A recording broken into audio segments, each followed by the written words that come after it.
नमस्कार, मैं छत्तीसगढ़ अखबार के YouTube चैनल इंडिया आजकल के स्टूडियो से सुनील कुमार। आज एक सामाजिक कार्यकर्ता, पर्यावरण प्रेमी और कई तरह से लगातार सक्रिय रहने वाले आरटीआई एक्टिविस्ट, आरटीआई पर राइट टू इंफॉर्मेशन पर जिन्होंने एक किताब भी लिखी है, ऐसे नितिन सिंघवी जी से बात करने के लिए यहाँ बैठा हूँ मैं। उनसे बातचीत हमने पहले भी कई बार की है, आपने इंटरव्यू उनके देखे हैं। आज की बातचीत का मुद्दा मैंने बड़ा सीमित रखा है छत्तीसगढ़ के राजकीय पशु वन भैंसे को लेकर। हालांकि मुझको लगता है कि हमारे दिमाग में जो लैंगिक भेदभाव है, स्त्री पुरुष नर मादा का जो भेदभाव है, उसके चलते हमने वन भैंसे को, जो कि नर है, उसको राजकीय पशु बनाया है राज्य बनने के बाद से। और जो मादा है वन भैंसे में, वन भैंस जो है उसको हमने नहीं बनाया है। तो खैर ये विवाद एक अलग रहा। अभी एक बड़ा दिलचस्प विवाद छत्तीसगढ़ में चल रहा है कि कई कोशिशों के बाद और करोड़ों रुपए खर्च करने के बाद, बरसों लगाने के बाद छत्तीसगढ़ के वन विभाग ने एक वन भैंस को हासिल किया है क्लोनिंग के थ्रू, क्लोनिंग की टेक्नोलॉजी से। मैं बहुत ज़्यादा जानकारी इस बारे में नहीं रखता हूं, लेकिन हम जिनसे बात करने वाले हैं उनसे एक एक करके तमाम सवालों के जवाब मिलेंगे, ऐसा मैं आपको भरोसा दिलाता हूं। छत्तीसगढ़ के राजकीय पशु वन भैंसे के बारे में यहाँ पर क्या विवाद चल रहे हैं, सरकार, कोर्ट कचहरी, प्रयोगशाला, इन सब के बीच क्या चल रहा है, जंगल और ज़मीन पर क्या हालात हैं, इस पर बात करने के लिए हमने नितिन सिंघवी जी को बुलाया है। नितिन भाई नमस्कार। छत्तीसगढ़ के राजकीय पशु वन भैंसे के बारे में मेरी कई तरह की जिज्ञासा है, उत्सुकता है। एक तो ये बतलाइए मुझको कि राज्य बनने के बाद 2000 के बाद छत्तीसगढ़ का राजकीय पशु जब तय करना था, अजीत जोगी मुख्यमंत्री थे, शायद उसी समय ये हुआ होगा। क्या वजह थी, राजकीय पशु क्यों बनाया गया वन भैंसे को? देखिए, इसकी जो संख्या है पूरा जो हमारे यहाँ पर इंडिया की है, ये एकदम से सडनली कम होने लग गई। और ये शेड्यूल 1 स्पीसी था, इंडेंजर्ड था। हाँ। है, और IUCN की रेड लिस्ट में भी ये इंडेंजर्ड रेड लिस्ट में है ये। हाँ। तो इसका महत्व को बरकरार रखने के लिए, इसके कंजर्वेशन को बढ़ावा देने के उद्देश्य से इसको जो है हमारा राजकीय पशु बनाया गया। अच्छा, अब ये बतलाइए मुझको, ये मौजूदा जो विवाद चल रहा है, आप कई बार कोर्ट कचहरी भी जाते हैं, सरकार को भी लिखते हैं। जी हाँ। और आपके प्रेस नोट भी आते हैं जिसको मीडिया बड़े प्रमुखता से उठाता है। जी हाँ। ये क्या मामला है जो एक क्लोनिंग से जो बनाई हुई जो भैंस है, वन भैंस, दीप आशा या आशा दीप ऐसा कुछ नाम है उसका विवाद क्या चल रहा है? आप बीच बीच में बोलते हैं कि वन विभाग इसका बरसों से DNA टेस्ट नहीं करा रहा है, इसकी कहानी क्या है? देखिएगा, एक आशा नाम की वन भैंसा थी। अच्छा। और वो भी वास्तव में 2008 में किसी ग्रामीण के पास में थी।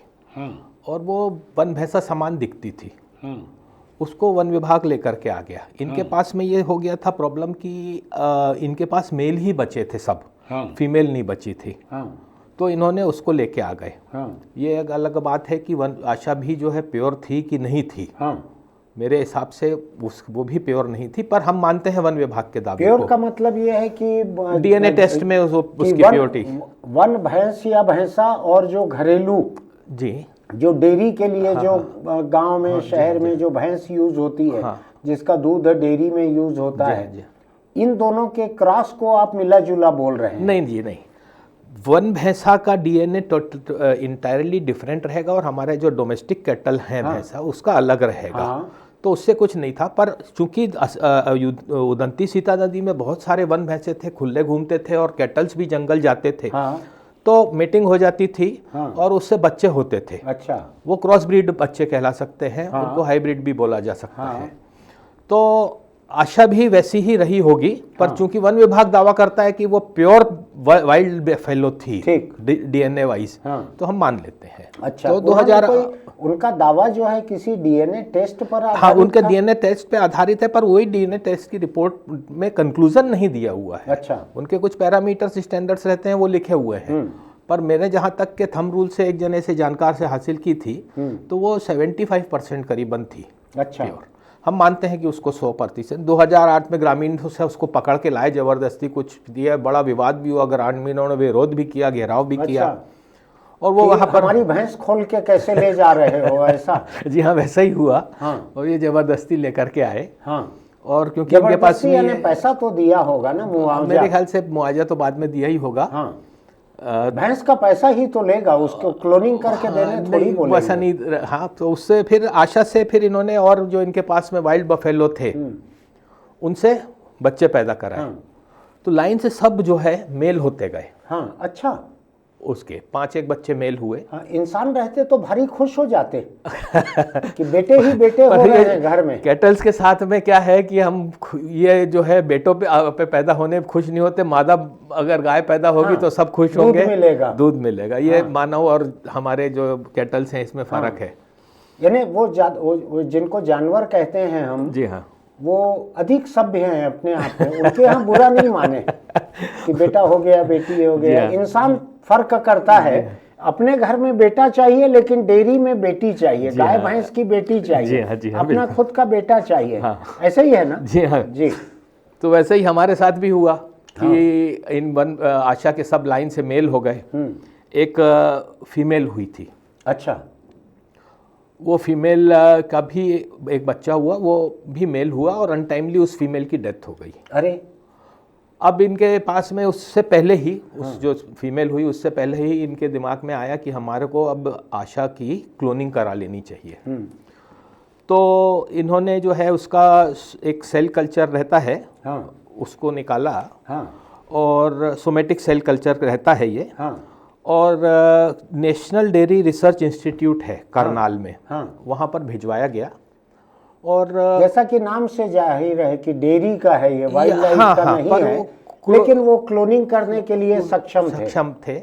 और इन्होंने एक दिल्ली के बूचड़ खाने से एक भैंस से एग लिया। अच्छा। और वहाँ क्लोनिंग टेक्नोलॉजी से इसको 12 दिसंबर 2014 को ये पैदा हुई। अच्छा।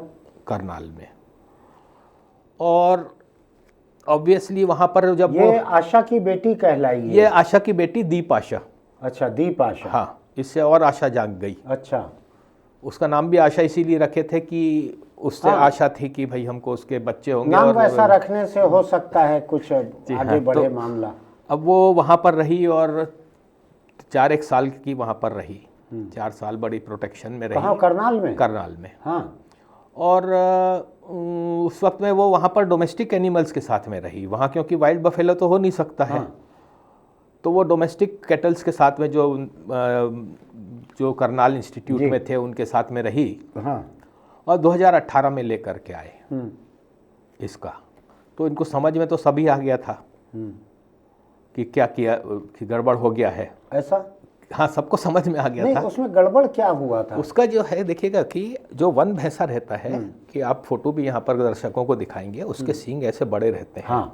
और हमारे सामान्य वन भैंसे से 4-5 गुना जो है वो वजन में ज़्यादा बड़ा रहेगा। और इतना कैपेबल रहता है कि वो एक मिनी बस को तक को पलटा सकता है। अच्छा। इतना ताकतवर रहता है वो। और उसके सींग ऑलवेज ऐसे रहते हैं, बहुत लंबे। और अगर खाली सिंह ही किसी डेथ के दिखाने जाए तो आप और हम 3-4 लोग मिलके उठा पाएंगे, इतने वजनी रहते हैं। ऐसा? जी हाँ, मेरा खुद का उसका ट्राई किया हुआ है। तो आप घर में रखे हुए हैं? नहीं, मैं एक बार उदंती सीता नदी गया था। अच्छा। वहाँ पर बहुत पहले वहाँ पर रखा हुआ था, तब हमने ट्राई किया था। अच्छा। म्यूजियम में उनके पास में। तो वो जो है, और एक मुर्रा भैंसा रहता है, उसका सिंग यहाँ घूम जाता है। बड़ा फर्क है। हम देखते रहते हैं सड़कों पे जो भैंसें घूमती हैं, वो मुर्रा भैंसा है। तो इसका तो पहले ही 4 साल में तो सिंग घूम गए थे। अच्छा। अब ये हुआ कि मीटिंग हुई, कैसे हुआ कि साहब इसमें अब इसके बच्चे पैदा कैसे कराए जाएं, एक प्रश्न उठा। और दूसरा उठा ये कि इसका डीएनए टेस्ट तो करा के रख लिया जाए। यानी मीटिंग के लिए मीटिंग? ऐसा 2 चीज़ हुई। सबसे पहले कि इसका डीएनए टेस्ट तो कराया जाए, मीटिंग वाली बात बाद में आई। ये 2014 में पैदा हुई। 2018 में रायपुर आ गई जंगल सफारी में। अच्छा। और इसके पैदा होने में 95 लाख रुपए करीबन खर्चा हुआ और बाड़े के लिए 2.5 करोड़ का बाड़ा बनाया गया। लक्की मतलब जो फॉर्चुनेट फ्यू कहलाते हैं, हाँ, वैसी फॉर्चुनेट फ्यू वन भैंसा है वो। हाँ, अब राजकीय पशु बनाए हैं तो कुछ तो 2.5 करोड़ के बाड़े में रखना ही पड़ेगा। वो सस्ता थोड़ी पड़ता है सब कुछ। तो उसको ये डिसाइड हुआ कि हम जो wild life institute of India और एक हैदराबाद में इंस्टीट्यूट है CCMB नाम का, बायोलॉजिकल उसका करता है, तो वहाँ हम इसके DNA की टेस्ट कराएंगे। अब DNA टेस्ट करा लेंगे तो बात खुल जाएगी। तो ये DNA का टेस्ट इन्होंने नहीं कराया मेरे ख्याल से। 2014 में पैदा हुई, 18 में यहाँ आ गई। जी हाँ। और 18 से अभी तक कितना, 6 साल? जी हाँ, 6 साल 7 साल होने को है। जी हाँ, जी हाँ। तो अभी तक DNA टेस्ट नहीं कराया? जी हाँ, नहीं हुआ। और आप तो चिट्ठी इनको बहुत सारी लिखते मैं 2021 में भी लिख रहा हूँ। मैं 2021 में भी जो तत्कालीन मंत्री महोदय थे उनसे मिला मैं बोला कि साहब ये मुर्रा भैंसा आउटराइट है, इसको प्राकृतिक जीवन अपना जो जीने का है वो अधिकार है, ये इसको आप छोड़िए। वो बच्चा पैदा करके प्रकृति धर्म तो अपना निभाएगी। अभी तक के वो कर लेती। तब इन्होंने 2022 वगैरह में या 21 में कभी इन्होंने पहली बार CCMB में भेजा। अच्छा। सैंपल। उसके बाद में इनको WTI भी भिजवाना था, wild life trust of India Dehradun में। तो मैंने फिर जानकारी निकाली तो इन्होंने वाइल्ड लाइफ WTI नहीं भिजवाया था। तो मैंने इनसे बोला आप CCMB में तो आप दबाव क्यों नहीं दे रहे हैं या वहाँ पर आप रिपोर्ट लाने की क्यों नहीं कर रहे हैं? तो सब अलग अलग समय में अलग अलग बहाने। मैंने ये भी एग्जांपल दिया कि आपको जब असम से लेकर के आना था तो आपने 10 दिन में DNA टेस्ट करा लिया था। और आज आप इतने करने लग गए जिसमें तो आप करोड़ों खर्च कर चुके हो, लाखों रुपया महीना और खर्च कर रहे हो, उसका नहीं करवा रहे हो DNA। तो उसको जो है इन्होंने फिर मैंने चिट्ठी लिख करके दी कि आप इसका DNA टेस्ट WTI में कराइए। आपने वो किया है, खुद ने मीटिंग में डिसाइड किया है। तो इन्होंने 2023 वगैरह में संभवतः जो है 23 में 11वें महीने में इन्होंने WTI को सैंपल भेजा। अच्छा। मतलब आप कह लीजिए 2018 में आई है, उसके 5 साल बाद। हाँ, लेकिन 23 में चले गया, 23 से अभी 25 हो रहा है। 22 में भी गया CCMB और 23 में गया WTI। ठीक है। इनकी क्या रिपोर्ट रही? इनकी रिपोर्ट आज तक के नहीं आई, रिमाइंडर तक नहीं दिए रहे थे। अभी जब मैं दोबारा दबाव दिए तो रिमाइंडर दिए हैं। अब प्रश्न उठता है कि ये एक गवर्नमेंट के इंस्टीट्यूट हैं दोनों, गवर्नमेंट इसके इंस्टीट्यूट हैं। एक पैसा भी ले रहे होंगे टेस्ट का इनका लगभग 15,000 रुपए पर इनका लगेगा टेस्ट का। अब कुछ लोगों ने बोला कि भाई एडवांस पैसा नहीं भेजें इसलिए टेस्ट नहीं हो रहा है। कुछ का कहना है कि सरकारी दोनों हैं तो क्रेडिट मिल सकती है। जो भी है, पैसा दोनों इंस्टीट्यूट में इन्होंने भुगतान नहीं किया है। और उनसे पूछ रहे हैं बार बार कि हमको कुछ मद में देना है, क्या करना है। वो WTI वाले भी नहीं बता रहे हैं, CCMB वाले भी नहीं बता रहे हैं। ये तो फॉरेस्ट का एक डिप्टी रेंजर वहां जाके नगद भी दे सकता था इतना। इनका सैंपल लेकर के तो एक जना गया था, वही जाके जमा करवा सकता था वहां पर। जो WTI गया था 2023 में, वो सैंपल लेके गया था। सबसे संपन्न विभागों में से एक माना जाता है फॉरेस्ट। तो ये अब मैं तो अब यहाँ ये आरोप लगा सकता हूँ कि ये खुद जानबूझ करके नहीं लेके आ रहे हैं, क्योंकि अगर लेकर के आ गए तो बाड़ा और खिलाना पिलाना महीने खर्चा सब बंद हो जाएगा। वो खर्चा तो ये हो जाएगा। उसके बाद में जब इन्होंने पैदा करा आया था क्लोन से, तो अंतर्राष्ट्रीय सुर्खियाँ बटी थी कि अफ्रीका में भी ऐसा नहीं हुआ है, वहाँ पर भी वाइल्ड बफेलोज हैं। अच्छा। और क्लोनिंग तो वर्ल्ड में पहली बार हुई है। वाइल्ड बफेलो की क्लोनिंग वर्ल्ड में पहली बार हुई थी। हाँ, ये दीपाशा जो है अपने किस्म से पहली मानी गई थी। अच्छा। तो अब आप बताइए कि ये करोड़ तो करोड़ गए, बदनामी हासिल आ गई। तो ऐसे में कौन करेगा? लेकिन कई अफसर तो रिटायर हो चुके होंगे, आज जो इंचार्ज हैं ये तो उस समय नहीं रहे होंगे इंचार्ज। ये तो इतना क्यों सहम रहे हैं? इतना सहम रहे हैं कि आफ्टर ऑल दूसरी जगह जाएंगे तो इनको ही बदनामी और इनकी ही हंसी उड़ेगी, जो वर्तमान वाले हैं, जो पुराना कर गए हैं। ये मामला बड़ा विचित्र है कि सरकार सैंपल भेज रही है, सरकारी लैब है, वो बरसों तक जांच नहीं कर रही है। अब पता लगेगा 4 साल 5 साल बाद कि वो सैंपल खराब हो गया, एक्सपायर हो गया, इतने ये मेरा भी ऐसा लग रहा था, पर अब चूंकि हम इस विज्ञान के बारे में नहीं जानते हैं तो इसलिए हम कुछ बोल नहीं सकते हैं।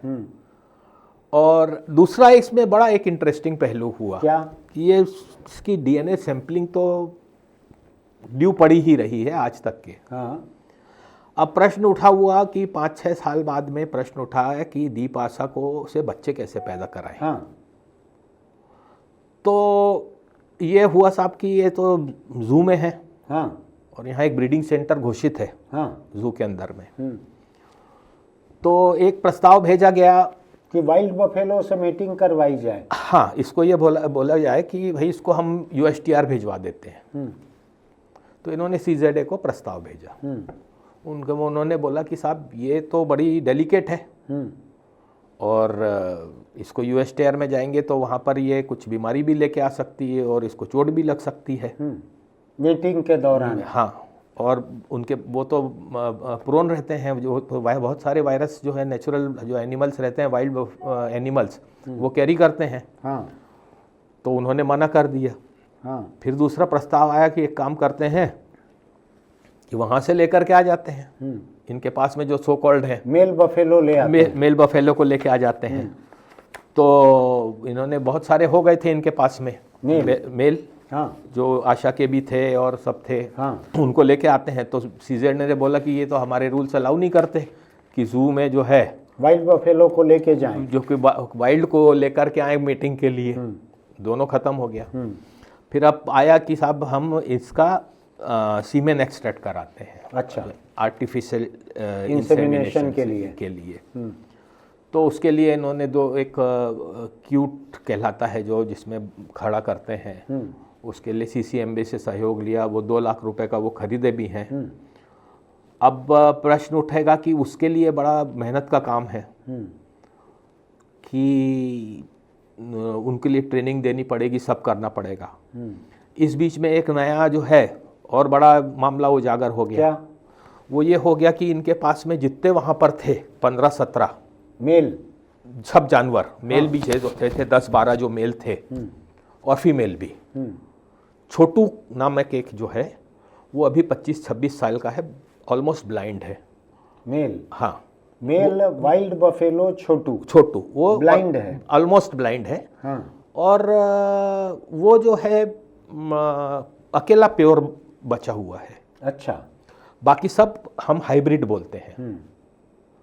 तो इन्होंने एक लिस्ट भेजी थी सीजेडए को कि हम इनमें से कुछ और छोटू वगैरह से कराएंगे असम वालों की। तो उन्होंने बोला कि भाई आपके लिस्ट में तो आपने एक ही बता रहे हो प्योर है, बाकी तो ये है। तो हमारे तो नियम अलाउ नहीं करते कि हम प्योर को जो है क्रॉस से वो करवा दें, मीटिंग करवा दें। अच्छा, तो उन्होंने मना कर दिया।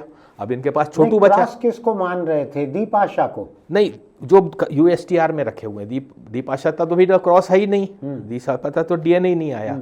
हम जिनको लेकर के आने वाले थे वो प्रस्ताव भी खत्म हो गया था। पर मैं दूसरी बात बता रहा हूं कि इनके पास में यूएसटीआर में भी जो बचे हुए हैं वो छोटू एक प्योर बचा हुआ है, बाकी सब हाइब्रिड है जिनसे हम मीटिंग भी नहीं करा सकते प्योर की, क्योंकि हमारे कोई रूल्स नहीं बना करते। हमको प्योर टू प्योर करना है क्योंकि प्योर ब्रीड बरकरार रखनी है।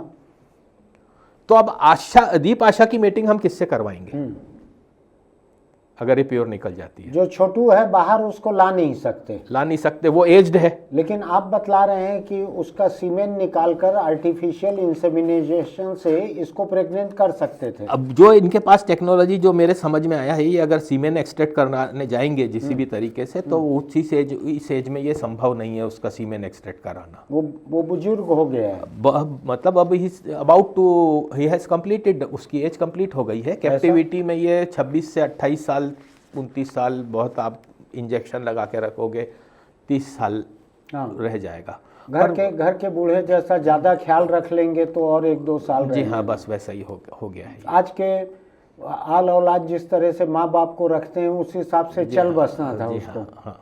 तो अब इसका क्या करेंगे? ये जो है ये वन विभाग के लिए एक बड़ी मुसीबत। तो सवाल ये है कि ये दीप आशा 8 साल की हो गई है?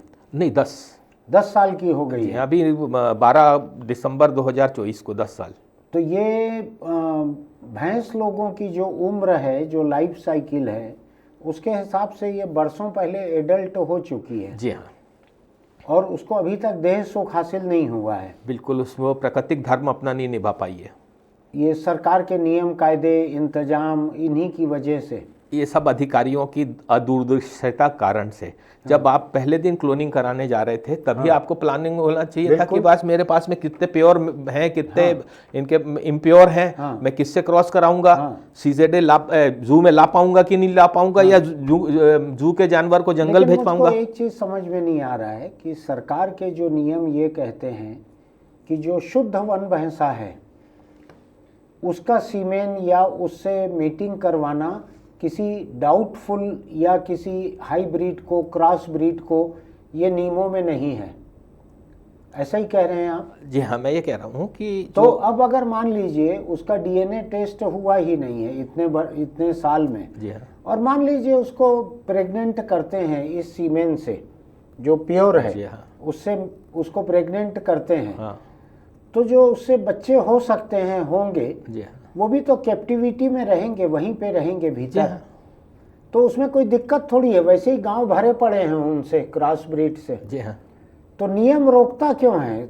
क्योंकि एक डाउटफुल डीएनए है, एक प्योर डीएनए है। जी हाँ, तो इन दोनों की मीटिंग होगी तो कम से कम उसके नर के मरने के पहले हो जाएगी, वरना वो मर जाएगा तो ये मीटिंग की संभावना भी खत्म हो जाएगी। पर आपको तो अल्टीमेटली क्रॉस ब्रीड मिलेगा ना। हमारा उपदेश तो प्योर ब्रीड को मेंटेन करना है। लेकिन जब तक प्योर नहीं मिल रही है ब्रीड, तब तक ये जो है ये तो डाउटफुल है ना कि ये प्योर है कि क्रॉस ब्रीड है। क्या नाम है, दीपाशा। जी हाँ, तो ये तो डाउटफुल है। तो तब तक सरकार उससे बच्चे पैदा करवा के रख तो सकती है। कुल मिला के ये है, बरसों से जो डीएनए टेस्ट नहीं हुआ है, इसकी वजह से दीपाशा अपने प्राकृतिक सुख के हक से वंचित है। जी हाँ, और 10 साल उसकी उम्र हो गई है, शायद 2-3 साल के बाद तो ये सेक्स के लायक तैयार हो जाते होंगे। जी हाँ, तो आपने 5-7 साल उसको अप्राकृतिक रखा, 7 साल रखा आपने अप्राकृतिक स्थितियों में। वो अपना आधा यूजफुल लाइफ लीड कर चुकी है। अब हो सकता है कि इस तरह की जिंदगी आपने उसकी जो रखी है, जो फिजिकल रिलेशंस से सेक्स डिप्राइव्ड जो जिंदगी है, हो सकता है इससे आगे बच्चे पैदा करने की क्षमता पे भी असर पड़ता हो। हाँ बिल्कुल, अवश्य इस प्रकार से तो होता है, इंसानों के साथ भी होता है। 40 साल की हो गई कोई महिला तो बच्चे पैदा करना थोड़ा मुश्किल रहता है उसके बाद में, ऐसा इनमें भी होता होगा। ये भी आपके हिसाब से 35-40 साल ह्यूमन लाइफ के इक्विवेलेंट हो चुकी है। हाँ। तो ये आप इतना चिट्ठी पत्री जो लिखते हो, जाके मिलते हो अफसरों से, तो इनका कहना क्या है? डीएनए हो क्यों नहीं रहा है? आप और मैं मिलके 15,000 दे दें तो हो जाएगा क्या? ये हमने तो लिख दिया है, हम क्या करें। और हम तो बोल रहे हैं, हम अभी मेरे को 2 साल तक के तो मुझको तो पता लगता है नितिन जी कि जो फॉरेस्ट के जो रेस्ट हाउस हैं उसमें जब इनके कोई खास मेहमान आके रुकते हैं तो 15,000 से अधिक की तो एक स्कॉच की बोतल आती है वहाँ पे। आपने भी सुना होगा, आपको पता होगा। जी हाँ। आपको पता नहीं ठहराए हैं कि नहीं वो लोग इस तरीके से? नहीं, मैं क्या बुलवाए हैं? नहीं, कभी आज तक के मैं पहले ही बोल देता हूँ कि मैं जाऊंगा, आपको 1 पैसे का कॉस्ट नहीं दूंगा। और मैं पूरा खाने का पैसा देता हूँ और उनसे रसीद कटा करके लेके आता हूँ। और मैं ये भी बोलता हूँ कि अगर आपके कमरे का किराया है कोई तो वो भी आप मेरे से ले लीजिए। अदरवाइज ये जनता के पैसे से बना हुआ है तो मेरे को भी रुकने का अधिकार है। पर ये भी जनता के निचोड़े गए पैसे से आता है। 15,000 से ज्यादा का एक स्कॉच, यानी 2 बोतल लेके नहीं आते तो 2 जगह डीएनए हो सकता था उस 15,000 में। ऐसे ही है ना? अब साहब अभी तो कायदे से ये कागज रखा हुआ है। इन्होंने से मैंने लिखित में पूछा है कि आपने जो भेजा है उसकी राशि का भुगतान करने वाला कागज दीजिए। तो ये निरंक लिख कर दिए हैं, इन्होंने पेमेंट ही नहीं किया है। 15,000 रुपए दे देना था, आप आदमी भेजते हैं। तो ये क्यों नहीं भेजा गया? मैंने तो ये प्रश्न किया कि भाई अब जांच कर लो कि क्यों आप नहीं करवा रहे हो टेस्ट। यानी ये मुझको ऐसा लग रहा है कि अगर कोर्ट में पुलिस केस लगा रही है जी हाँ और कोर्ट टिकट नहीं लगा रही है, जी हाँ। तो 5 रुपए की उस टिकट के कारण सुनवाई शुरू नहीं हो रही है 7 साल, उसी तरह का दिख रहा है मुझको ये। और ये स्थिति है कि ये भी जो है मेरी अपनी ओपिनियन में सोशल एनिमल है। आप जब भी देखेंगे सड़क पे 8, 10, 15 जो है इकट्ठे जाती हैं। हाँ। या डेयरी से निकल के सब अलग अलग नहीं जाती इकट्ठे जाती हैं, एक दूसरे से टकराते चलते हैं। हाँ, कम्युनिकेशन है इनका आपस में। इसको अकेले रखे हुए हैं और कोई ही आम नागरिक, अरे भाई आपको अगर वाइल्ड मादा नहीं मिल रही है, कम से कम गांव की कुछ मादा जो हैं ऑर्डिनरी, उन्हीं के साथ में रख देते। मादा से तो क्रॉस होके बच्चे नहीं होंगे जी हाँ, तो उसी को रख देते, कम से कम कंपनी तो रहती। आज ये किसी से कोई बात भी नहीं कर सकती। जैसा मेरा भी यही कहना है कि वो अकेले पड़ी हुई है। हाँ। और मैं तो ये बोलता हूँ उसको 7 पर्दे के पीछे तक छुपा के रखा हुआ है। हाँ। और कोई जो फॉर्चुनेट फ्यू रहते हैं हाँ। वही उसको देख पाते हैं। हाँ। जो किसी से कहलवा करके चले जाएंगे, क्या करेंगे। हाँ। तो मैं नहीं देख पाया हूँ। आपको लगता है कि डीएनए टेस्ट से लेके और उसको 7 पर्दे में छुपा कर रखना, इन सब के पीछे यही है कि वन विभाग को खुद को अंदाज है कि जैसे ही डीएनए टेस्ट की रिपोर्ट आएगी तो लाखों रुपए महीने का ये बाड़ा वगैरह खत्म हो जाएगा और ये हो जाएगा कि आप इतने साल तक खिला पिला क्यों रहे थे इसको, ये तो किसी डेयरी वाले को दे देते, वो इससे दूध निकाल के पैसा भी बना लेता। अच्छा, अभी तो जब तक ये क्रॉस नहीं हो रही है, डिलीवरी नहीं हो रही है, तब तक कोई दूध भी नहीं आना है। बिल्कुल नहीं आना है। मेरे को खुद जो वन विभाग के अधिकारी हंसी मजाक में जो देख करके आए हुए हैं, हाँ। वही बोलते हैं यार उससे अच्छा तो क्रॉस करा के हमारे यहाँ पर दूध भिजवा देते। वो तो इतने महंगी गाय और भैंस का दूध तो पीने को मिलता। लेकिन अफसर तो इस दौरान कई बदल गए हैं, ऐसा क्यों हुआ है कि ये मामला जो है कोई भी अफसर उजागर मैंने नहीं होने ये देना देखा, चाहता। मैंने ये पाया है कि इनके पूर्वजों के भी गलती रहेगी, उसको ये दबाते छुपाते ये हैं। छुपाते चलेंगे। और इतनी वफादारी है अपने हाँ, साथी अफसरों से। बिल्कुल बिल्कुल। अच्छा। और तब इकट्ठे भी हो जाते हैं बचाने के लिए। हाँ। और यानी पुरानी कब्रों पे दिया जलाते हैं, उस तरह का कुछ रिवाज है। ये कभी नहीं करेंगे। नहीं तो आज वर्तमान वाला जो अधिकारी है, हाँ, उसकी तो जिम्मेदारी नहीं थी उस समय, क्या गड़बड़ हुआ। हाँ। और मैं तो ये बोला कि साहब क्या करेंगे, मतलब छोड़िए उसको, ऑक्शन कर दीजिए। आपको कौन बोल रहा है किसी को दे दीजिए, ऑक्शन कर दीजिए। हाँ। तो बोले वो तो अब 3.5 करोड़ रुपए लगा है, इधर का और खर्चा हुआ है, तो इतने में थोड़ी बिकेगी। हाँ। तो वो बिजनेस करने के लिए थोड़ी बैठे हैं आप। इसमें मैंने कई बार इनके सब ऊपर से नीचे तक बोला, टेक्नोलॉजी फेल हो जाती है, रॉकेट भी छोड़ते हैं, ब्लास्ट हो जाता है। एडमिट करिए, क्या दिक्कत है, एडमिट करिए। अगर नाकामयाबी को मंजूर नहीं करेंगे तो कामयाब होने की तरफ आगे भी नहीं बढ़ेंगे। हाँ। तो आप बड़े कलेजे से करिए, एडमिट करिए। वो एडमिट करने की हिम्मत नहीं है। सब चाहते हैं कि भैया मेरे रहते रहते ये मामला नहीं उठे और मैं चले जाऊं, फिर चुप रहूं। तो इस दौरान उधर वो छोटू जो है, वो उसको कोई मादा नहीं मिल रही है, वो वेट कर रहा है। यहाँ दीप आशा को कोई नर नहीं मिल रहा है, ये वेट कर रही है। छोटू के लाइफ टाइम में छोटू के बच्चे हुए हैं। हाँ। आशा से बच्चे हुए। हाँ। पर अब छोटू ने अपनी लाइफ कंप्लीट कर ली है, यूजफुल लाइफ लीड कर ली है। अब वो बुढ़ापे की जिंदगी गुजार रहा है, ऑलमोस्ट काफी समय में वो आराम करता है, बैठा रहता है। और हम लेकिन इंसानों में तो मैं देखता हूँ कि बहुत सारे लोग जो हैं 70-75 साल में भी किसी टेक्निक से पिता बनते हैं, कुछ ऐसा। तो अब वो तकनीक से आ जाएंगे, पर छोटू के पास में, हमारे पास वाइल्ड बफेलो तो छोटू है, कोई अभी भी वाइल्ड नेचर का है, बहुत एग्रेसिव है वो। अभी भी वो अगर कोई जरा सा झटका दे या ताकत से करेगा तो हमको नुकसान पहुंचा सकता है वो। और लेकिन फिर भी किसी तरीके से हो सके तो वो मेरी बात सुन सकेगा, छोटू तो खुश होगा कि मैं कम से कम एक किसी मादा के पास उसको ले जाने की बात कर रहा हूँ। नहीं, यानी इंसानों के मुकाबले उनकी ज़रूरतें जो हैं वो ज़्यादा प्राकृतिक रहती हैं, ज़्यादा स्वाभाविक। बिल्कुल बिल्कुल। उनका तो लाइफ ही रिप्रोडक्शन के लिए है, वो पैदा ही रिप्रोडक्शन के लिए हुए हैं। तो फिर भी एक फर्जी आडंबर वाला कोई ब्रह्मचर्य तो कोई ऐसा कर भी लेते हैं, नाटक कर लेते हैं कुछ हद तक या अधिक हद तक। जानवर तो बिल्कुल ईमानदार और प्राकृतिक रहते हैं। वो देह को देह मानते हैं, देह ही दिखाते हैं।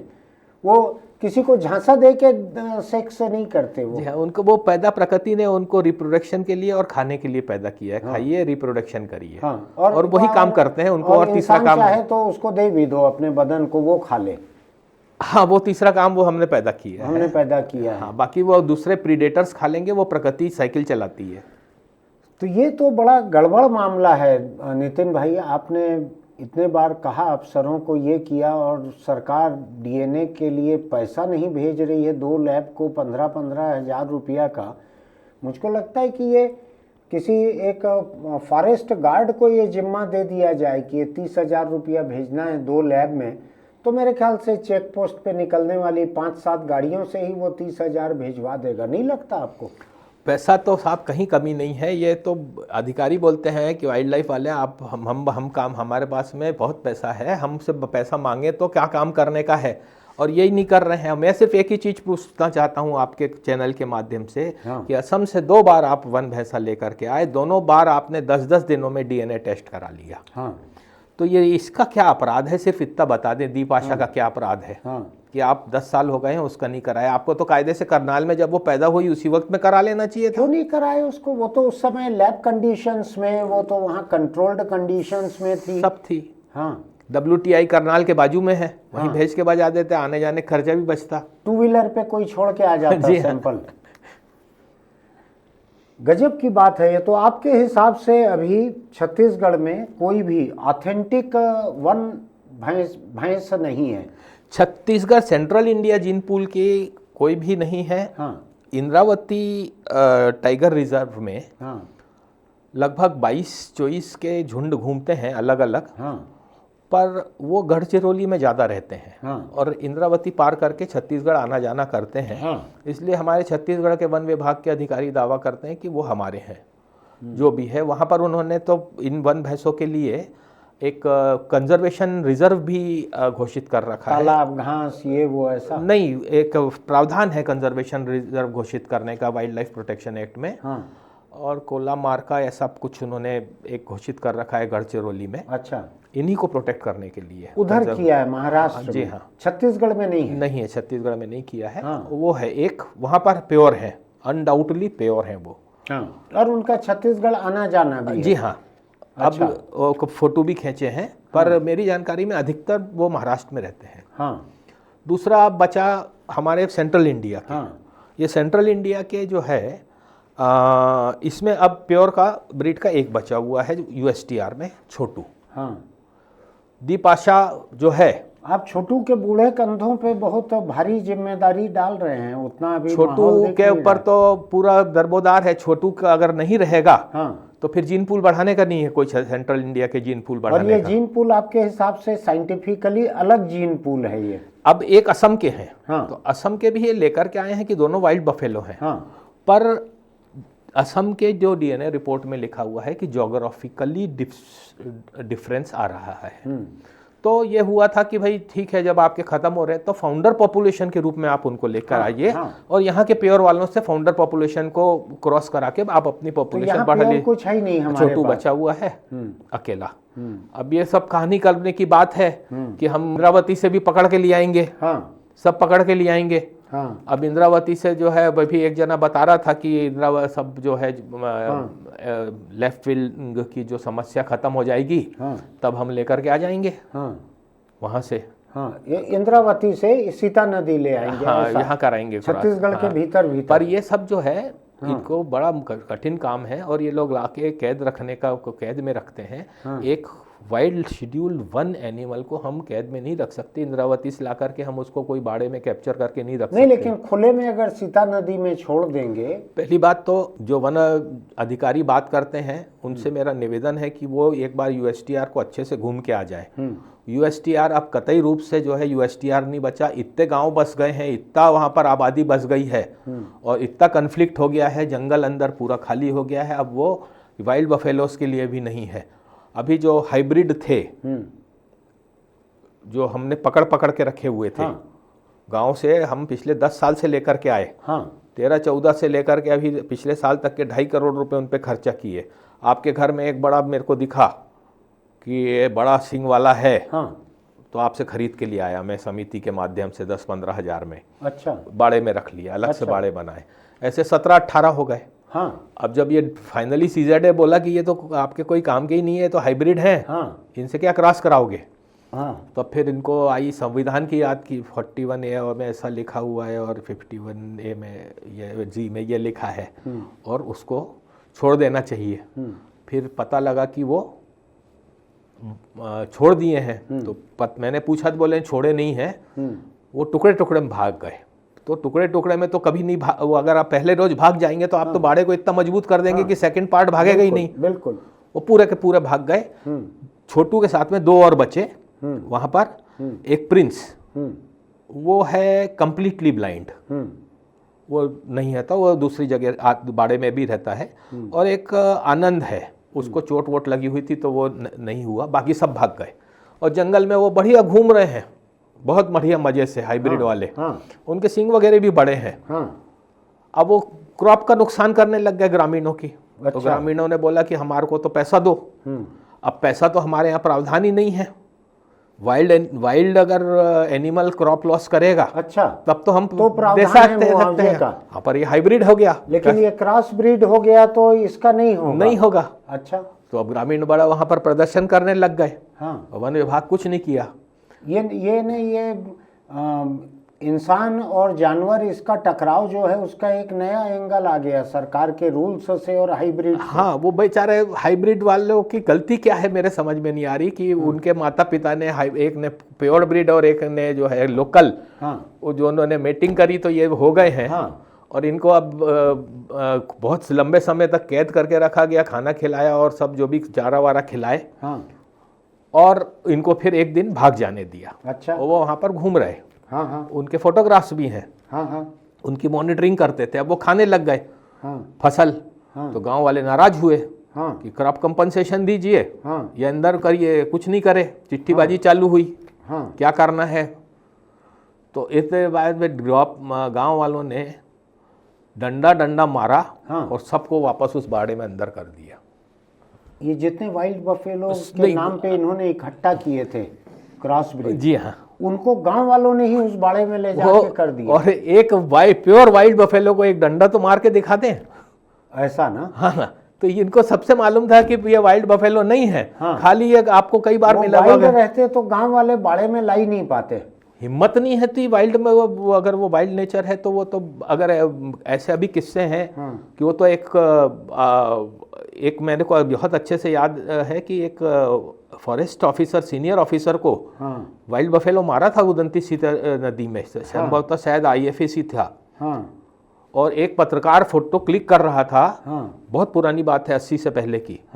उसको सीधे गुस्सा हुआ, उस पर सीधे गया और धक्का दिया तो वो पेड़ से उसकी बॉडी चिपक गई। ऐसा, इतने पावरफुल है ये। कुल मिला के नितिन भाई, मुझको लग रहा है कि जो राजकीय पशु बनाया गया है यहाँ का, वन भैंस जो भी हम कहें, उसको अपने खून की प्योरिटी साबित करने के लिए इस सरकार से 15-15 हज़ार रुपया नहीं मिल रहा है।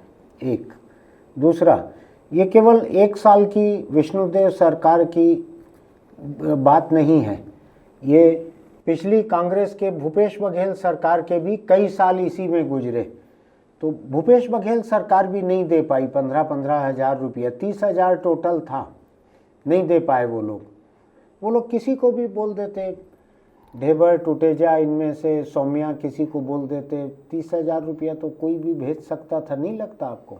उतनी दूर जाने क्या बात है, वहाँ छत्तीसगढ़ में बहुत वन्यजीव प्रेमी है, सब इकट्ठा करके दे देते। हाँ, तो अपन एक क्लाउड फंडिंग करें नितिन भाई की ये जांच करवाने के लिए, DNA टेस्ट के लिए। मेरी तरफ से आप बोले 1001 रुपये अभी से ले लीजिए। नहीं, वो क्या होगा कल के, या आप एक काम करिए, 2 जगह का है, 1 जगह का मैं दे देता हूँ। नहीं, कई जगह कई मामलों में क्या होता है कि आप सरकार का कुछ भला करना चाहें तो पता लगेगा कि सरकारी काम के नाम पे आपने पैसा इकट्ठा किया, उस जुर्म में जांच तो नहीं होगी, मैं और आप अंदर जरूर हो जाएंगे। जी हाँ।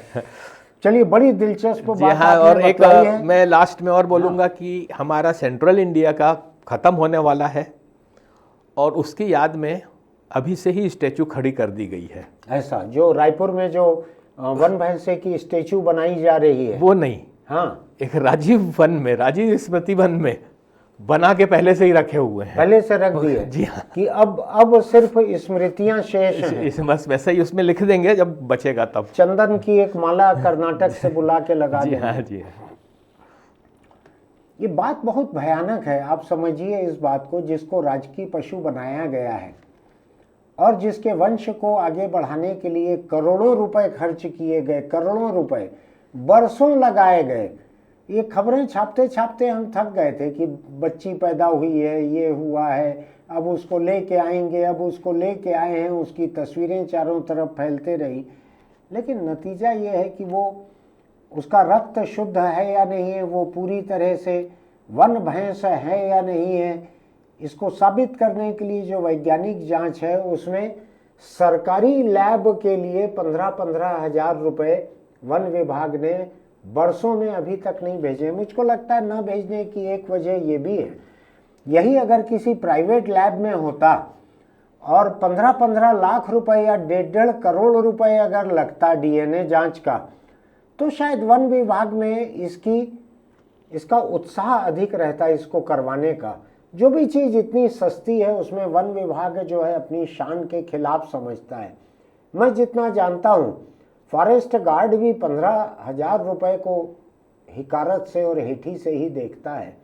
बड़े अफसरों का तो मैंने आपको बतलाया कि रेस्ट हाउस में जिसका अतिथि सत्कार होता है उनके लिए 15-15 हजार से अधिक की एक बोतल आती है।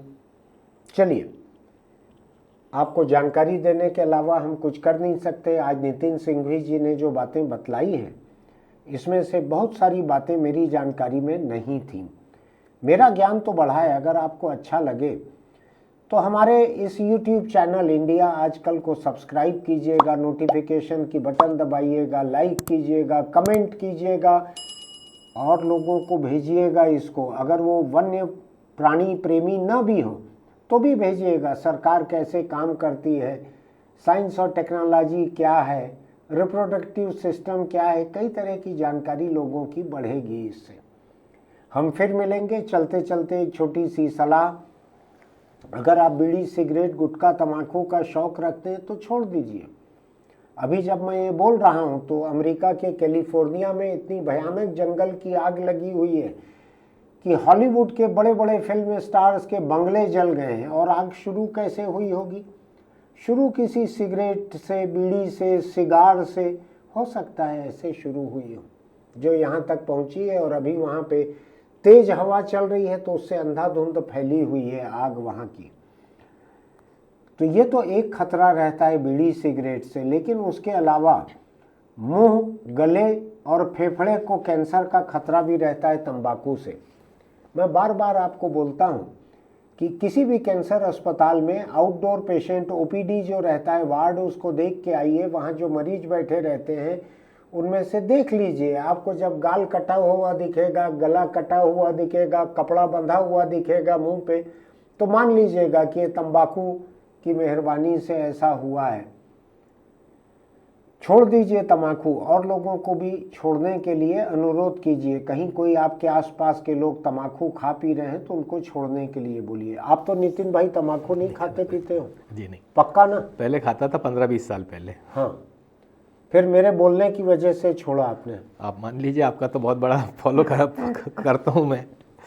तो हम फिर मिलेंगे किसी और दिलचस्प बात को लेकर। फिलहाल इस लिंक को आप आगे बढ़ाइएगा, बहुत सारे लोगों की बहुत जानकारी मिलेगी। और मैं छोटू के लंबे जीवन के लिए मेरी शुभकामना है, जो वन भैंसा है यहाँ पर छत्तीसगढ़ में। और दीप आशा के लिए भी मेरी शुभकामना है कि उसको प्राकृतिक जीवन जीने मिले। 10 साल की हो गई है, अभी तक उसको देह सुख नहीं मिला है। ये वन अफसरों को भी सोचना चाहिए कि किसी प्राणी की प्रकृति की ज़रूरतों को रोक कर आह तो उसकी भी लगती है ना। फिर मिलेंगे।